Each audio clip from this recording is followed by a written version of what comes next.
scared. All I wanted to do was play with you. Hi, Assalamualaikum semua orang. Kamaran Nasim here. I hope you're in a good mood today because it's a good day to have a good day.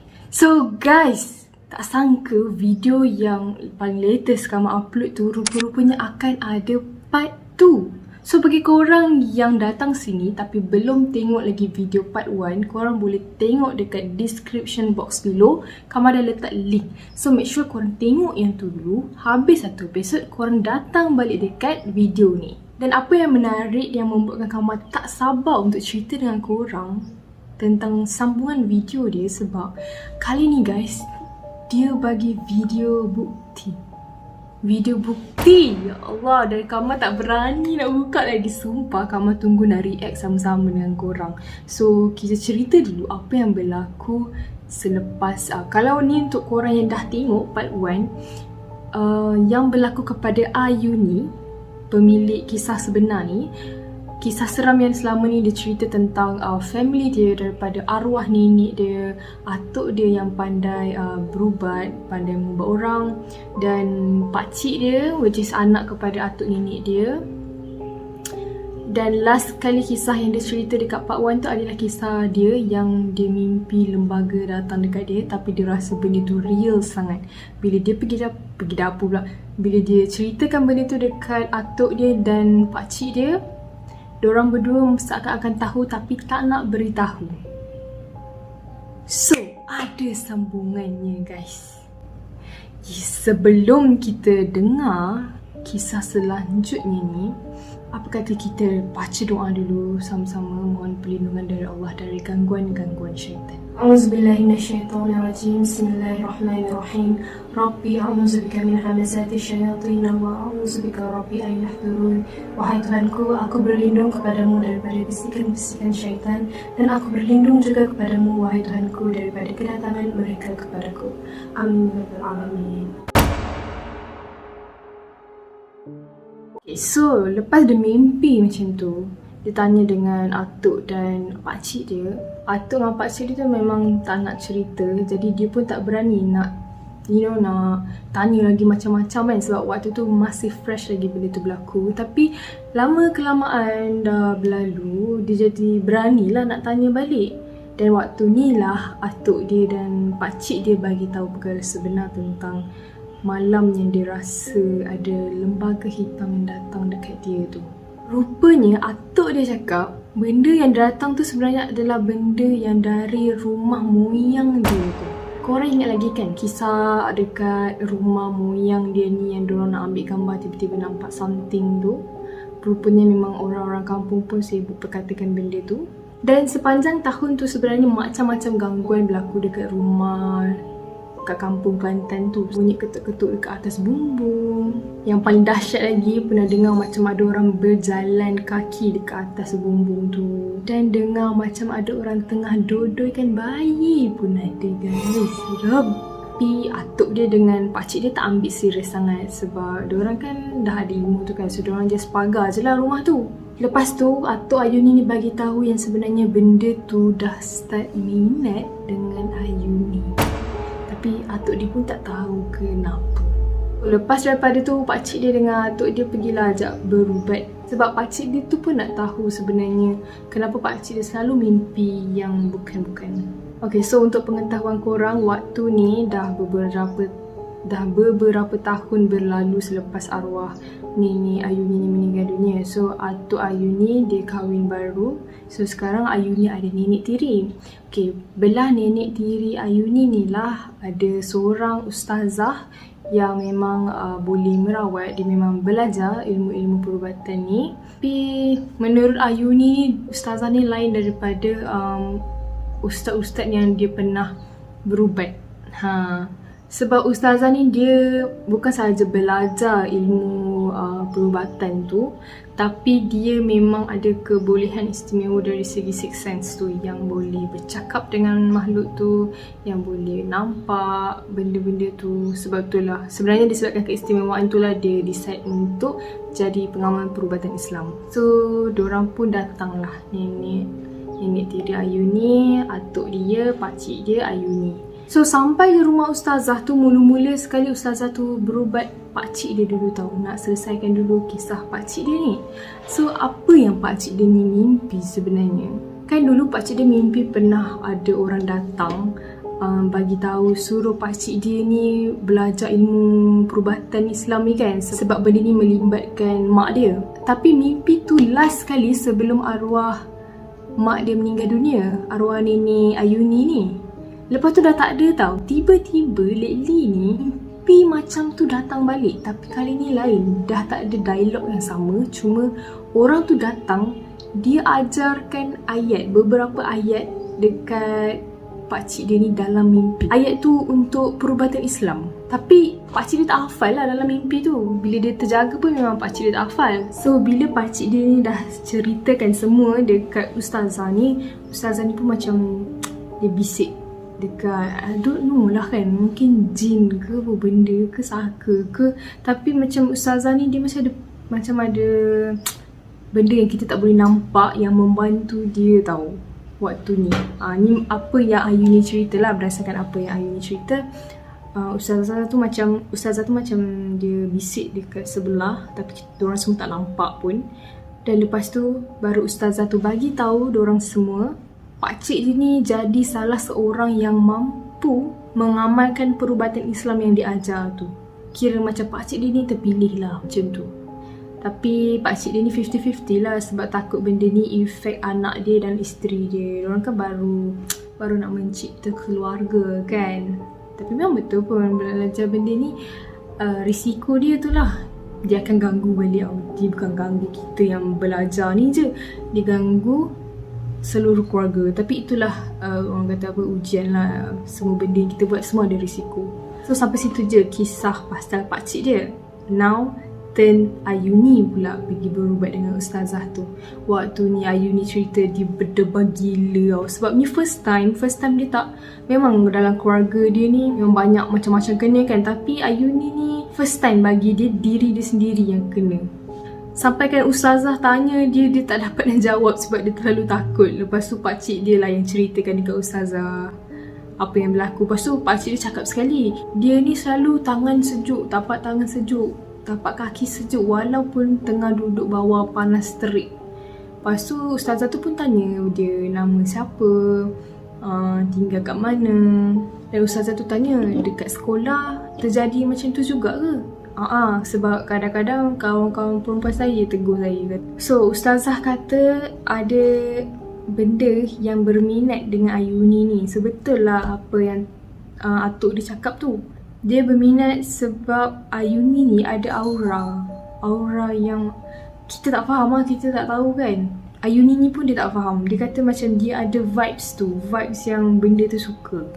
Yang dekat antara dalam family dia semua tak ada, tapi Ayuni seorang je ada macam tu.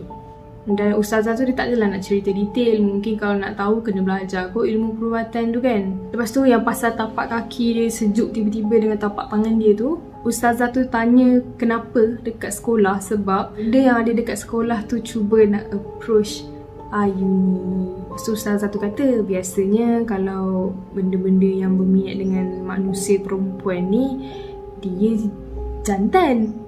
Tapi itulah diorang semua ni, benda-benda ni tak mampu nak masuk dalam badan Ayuni. Meremang bulu Ayuni dekat situ juga. Sebab yelah selama ni dia hadap sejuk kaki semua tu bukan beberapa hari, dah bertahun-tahun. Lepas tu ustazah bercakap lah, jangan risaulah, benda ni boleh dirawat.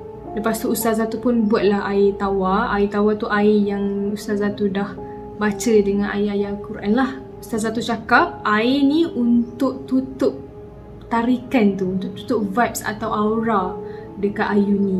Lepas dia minum, beberapa hari lepas tu memang dah tak rasa tau sejuk-sejuk kebas kaki tu. Tapi dalam sebulan lebih jadi balik. Lepas tu pergi balik jumpa ustazah. Ustazah tu kata biasa benda tu tinggal sisa-sisa baki je, tapi benda-benda tu dah tak boleh nak kacau Ayuni lagi.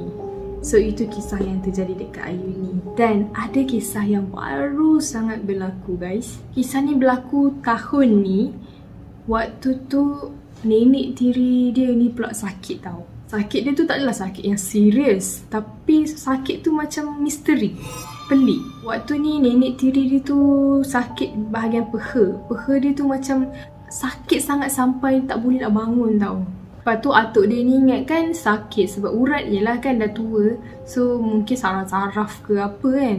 Tak adalah nak bawa ke mana-mana, just urut macam tu je. Lagipun anak kepada nenek tiri Ayuni ni dia doktor, nurse macam tu lah yang kerja dekat hospital lah kan. So kalau apa-apa senang je lah, boleh check dengan dia. So nenek tiri dia ni pun makan je lah ubat yang anak dia bagi. Makan tak berkesan, masih sakit dekat peha dia. Tiba-tiba pakcik dia ni terdetik tau nak bawa mak tiri dia tu pergi jumpa ustazah tu. Diorang pun pergi je lah, try kan. Bawa jumpa ustazah tu. Ustazah tu pun memang anak saudara nenek tiri dia.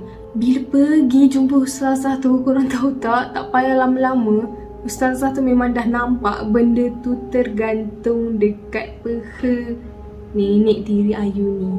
Dia cakap nama benda tu anak kerak. So diorang assume benda tu macam bentuk kera atau monyet. Lepas tu nenek tiri Ayuni tanyalah, lah benda tu datang dari mana? Ustazah tu pun cakap benda tu berkeliaran dekat belakang rumah nenek tiri dia ni. Mungkin sebab nenek tiri Ayuni ni selalu bersih-bersihkan laman dekat belakang. So sebab itulah dia boleh bertinggik dekat peha. So macam biasalah cara ustazah ni rawat dengan bagi air yang dah dibaca dengan ayat Al-Quran dan bagi dia mandi dengan air tu. Ustazah tu ada bagi juga beras dengan lada hitam untuk dipagar rumah. Dan Alhamdulillah lepas tu nenek tiri Ayuni ni dah sembuh. Tapi guys, lepas seminggu diorang pergi berubat, nenek Ayuni ni sakit lagi. Tapi bukan sakit yang sama. Kali ni dia rasa gatal-gatal tau. Dan waktu ni orang tak expect lah benda tu lagi. Orang pergi bawa dia cari ubat krim gatal. Sebab yelah boleh besar kemungkinan memang disebabkan udara ke apa benda yang buatkan kita gatal-gatal kan. Tapi yang peliknya setiap kali maghrib je gatal. Gatal sampai ruam-ruam merah tau. Lepas tu atuk dia dah mula tak sedar hati, terus bawa jumpa ustazah tu lagi. Bila ustazah tu periksa, rupa-rupanya nenek tiri Ayuni ni dia terkena something. Macam muntah benda tu ke, lebih kurang lah macam tu. Tu dah settle, balik. And then balik, dia still rasa gatal-gatal lagi. So atuk Ayuni ni tak naklah susahkan lagi ustazah tu kan. Nak susahkan lagi pakcik dia nak bawa kereta apa semua. So atuk dia ni cubalah ubatkan. Sebab atuk dia bukan tak nak ubatkan at the first place. Atuk dia ni dah tua guys. Takut benda tu macam dah tak load, faham kan? Tapi atuk dia cuba je lah benda-benda basic. Baca-baca apa semua, kibas-kibas. And then Alhamdulillah everything is fine dengan izin Allah. 2-3 hari lepas tu korang, isteri pakcik dia pula kena sebiji macam nenek tiri Ayuni kena. Sebelum tu, diorang pergi sungai. So lepas daripada tu lah, isteri dia ni start rasa gatal-gatal tau. So ingatkan gatal-gatal tu sebab daripada sungai, hutan-hutan apa semua tu kan. Lepas tu pakcik dia risaulah juga sebab kita balik daripada sungai, balik daripada hutan. So pakcik dia minta tolong atuk Ayuni ni buatkan air, air tawar tu, air yang dah dibaca dengan Al-Quran tu, untuk bagi isteri dia ni mandi. So lepas isteri dia mandi dengan air tu, isteri dia dah okey. Tapi gatal-gatal tu tak hilang macam tu je. Dia hilang kejap je. Time isteri pakcik dia ni nak tidur, benda tu datang balik. Dan memang nampak gatal dia tu gatal gila-gila. Sampai kan kadang-kadang pakcik Ayuni ni tengok muka isteri dia ni macam bukan isteri dia. Sebab nampak gatal-gatal tu macam membengkak-bengkak. So pakcik dia ni cepat-cepatlah kejutkan ayah dia. Lepas tu ayah dia bangun, ayah dia makan sirih dan mulakan perubatan yang ayah dia amalkan lah, yang ayah dia tahu kan. Lepas tu ayah dia lah yang ubatkan isteri pakcik Ayuni ni dan Alhamdulillah lepas tu okey. Dan sebulan lepas tu, time ni Ayuni dia dah kerja part time tau. Just nak cari side income lah. So kisah dia macam ni, Ayuni dia kerja pagi tau, pukul 7. Dan dia akan balik pukul 6 petang. Time pukul 7 tu korang tahulah kan suasana pagi dia macam mana kan. Dia macam redup, kadang-kadang gelap lagi. So ada satu hari ni waktu Ayuni nak pergi kerja, Dia nak buka kunci tayar motor dia. Tiba-tiba dia rasa macam ada benda yang lalu, macam kelibat lah orang kata. Laju lah warna hitam. Dan banyak kali juga dia perasan. Tapi waktu tu dia tak ambil kisah lah. Sebab dalam fikiran dia tu, aku dah lambat pergi kerja ni, lantak kau lah. So dia diamkan aja selama beberapa hari. Dekat family pun dia tak ada buka-buka cerita. Lepas tu tiba-tiba ustazah tadi tu, tiba-tiba dia call Pakcik Ayu ni. Dia minta ambil gambar rumah dorang. Rumah dorang tu biar nampak sekeliling. Sebab ustazah tu kata dia dapat rasakan ada benda yang tak elok akan terjadi. Guys, so sebenarnya waktu ni ustazah ni dah upkan level dia dalam perubatan Islam tau, dengan satu imam dekat kampung tu. So kebolehan ustazah ni macam dah up sikit lah abang kata Ayu ni. Jadi waktu tu dia suruh ambil gambar sebab ustazah ni dia nak scan melalui gambar. Memang ada tau perubatan Islam yang boleh orang kata apa, merawat daripada gambar. Dia suruh bagi gambar, tapi itu another level lah kot kan. Jadi pakcik dia pun try lah kan ambil gambar and then send dekat ustazah tu. Dan 30 minit lepas tu guys, ustazah tu pun hantar balik gambar yang pakcik dia send tadi tu, tapi yang dah beredit. Dia bulatkan beberapa sudut dengan tanda warna merah. Dan dalam bulatan yang ditanda tu adalah area-area yang ustazah tu suruh dorang gali. Awalnya pakcik dia ingat nak gali petang, tapi petang tu hujan pula. So pakcik dia dengan Atuk Ayu ni decide lah nak gali lepas hujan dah reda, renyai-renyai sikit. Lama jugalah, sedar tak sedar dah pukul 12.30 malam. Disebabkan ustazah ni suruh juga dorang ni gali tempat tu, pakcik dia dengan atuk dia mulakan penggalian tu pukul 12.30 malam tu juga. Dan time ni isteri pakcik dia dengan nenek tiri Ayu ni pun join sekali tau. Sebab diorang nak tengok apa benda sebenarnya yang ustazah tu nampak. Diorang pun gali, tak jumpa apa-apa pun. Dah sampai 1 jam, diorang hampir give up juga sebenarnya. Lepas tu time pakcik dia ni berjalan sikit duduk dekat tangga, tiba-tiba dia terus korek gali dekat situ. Gali dan memang ada bau yang kurang menyenangkan dekat situ. Diorang sambung gali. Tiba-tiba guys, ada satu kain yang tersangkut dekat cangkul tu. Lepas tu pakcik dia nak ambil lah kan. Tiba-tiba atuk dia tepis. Sebab atuk dia rasa itu ada something. Kain tu bukan kain biasa-biasa. Lepas tu pakcik dia tu pun ambil kain tu dengan cangkul. Lepas tu pakcik Ayu ni dia suruh try tuang cuka getah dekat atas kain tu. Sebab pakcik Ayu ni kata kalau kain biasa kita curahkan dengan cuka cuka getah, kain tu dia tak akan berubah warna. Dan kain yang diorang jumpa tu sekarang ni warna putih tau. Warna putih tapi dah kotor-kotor sebab dah di dalam tanah kan. Dan dia mereput sikit. Maksudnya dah berapa lama dia ada dekat dalam tanah tu. Lepas tu Atuk Ayu ni pun cubalah tuangkan cuka getah. And then guys, surprisingly kain tu berubah warna jadi gelap, menggelegak dan keluarkan bau yang sangat busuk. Sah kain ni ada something. Lepas tu esok paginya tu diorang jumpalah ustazah dan cerita pasal kain tu. Bila ustazah tu periksa, ustazah cakap kain ni digunakan untuk sihir. Lepas tu orang cuba tanya ustazah ni siapa yang hantar sihir ni. Tapi ustazah ni dia tak cakap direct. Dia macam tak nak bagi tahu terus terang siapa nama orang tu macam tu. Dia macam kias-kias tau. Dia bagi tahu habits orang tu. Macam apa benda yang orang tu selalu buat, gaya dia bercakap, gaya dia berjalan macam tu. Padahal ustazah ni dia tak kenal pun siapa orang tu.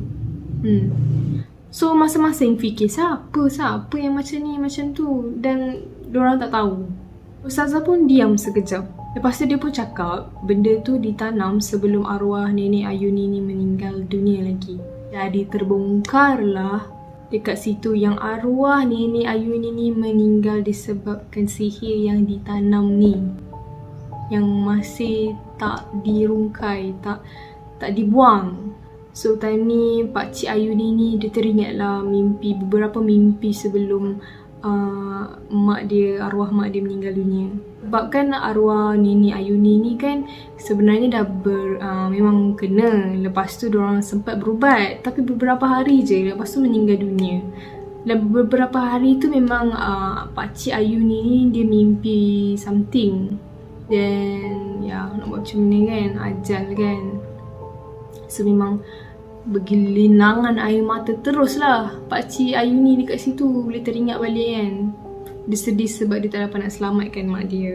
Lepas tu Pakcik Ayu ni tanyalah ada dekat tempat lain lagi ke Ustazah. Sekali Ustazah tu cakap banyak sangat, sampai saya tak boleh nak detect dengan betul.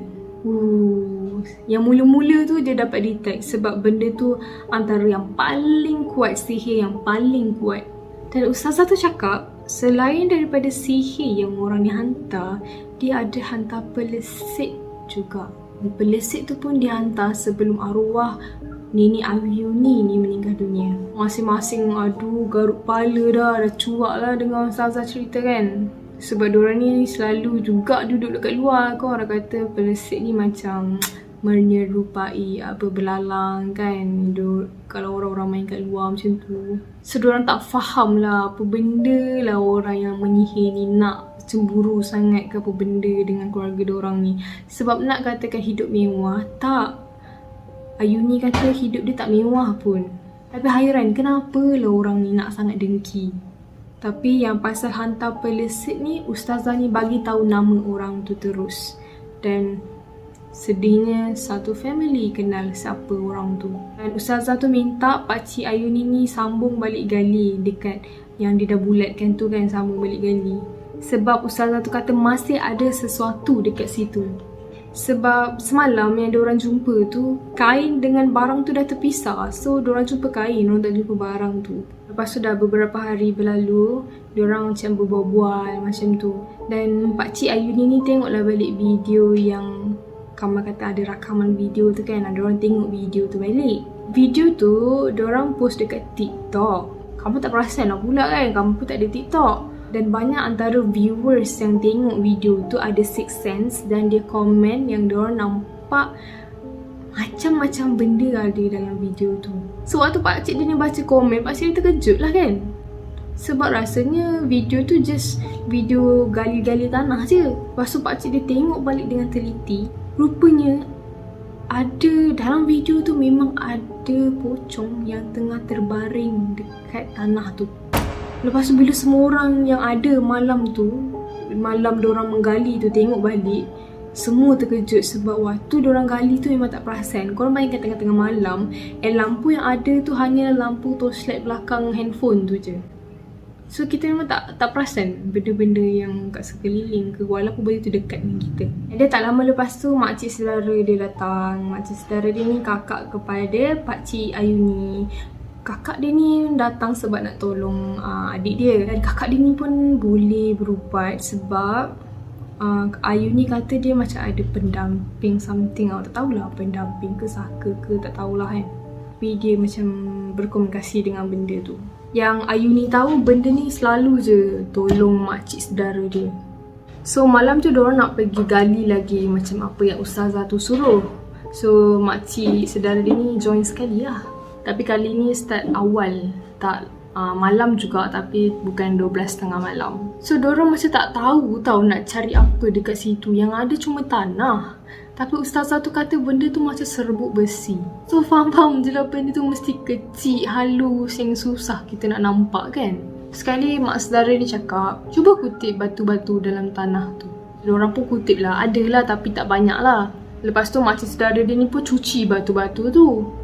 Tiba-tiba tengah cuci-cuci dia cakap, ni dia, jumpa ni mu. Bahasa Kelantan. Tapi dengan nada yang lain lah. Lain daripada suara makcik dia ni.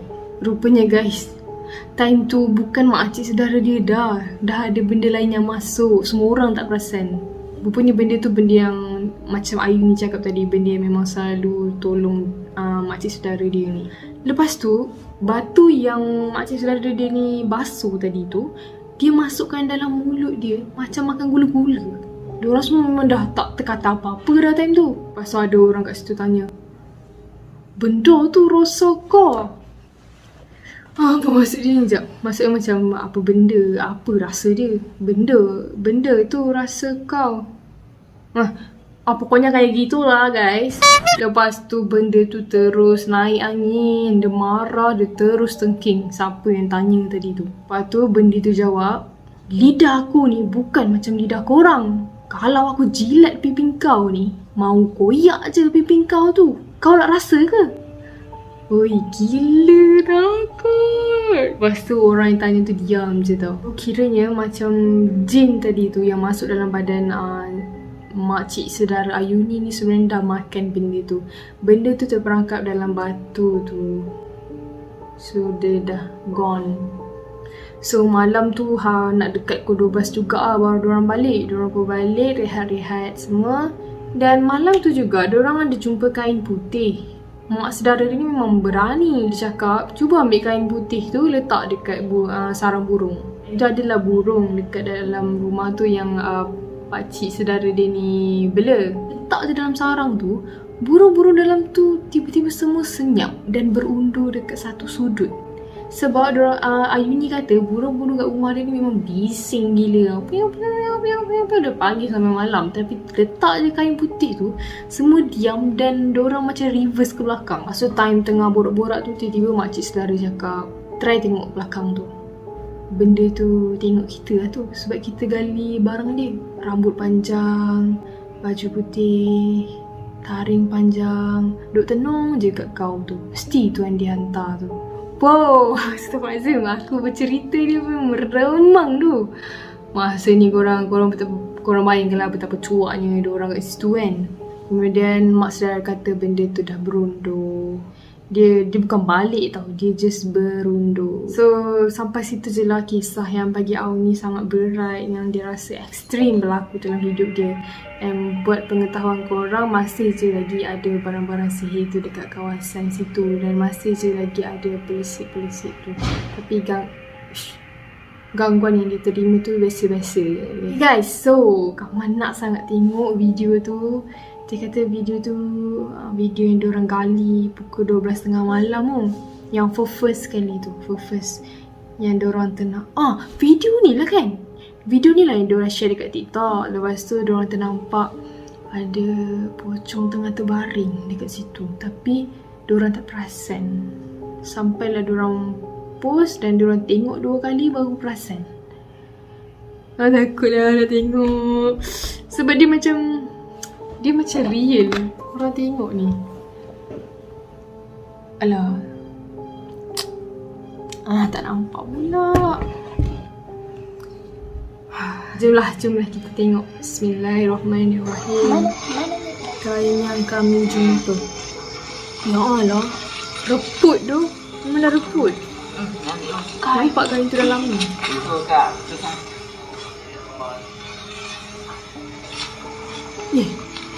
Aku nampak macam hantu bungkus ni.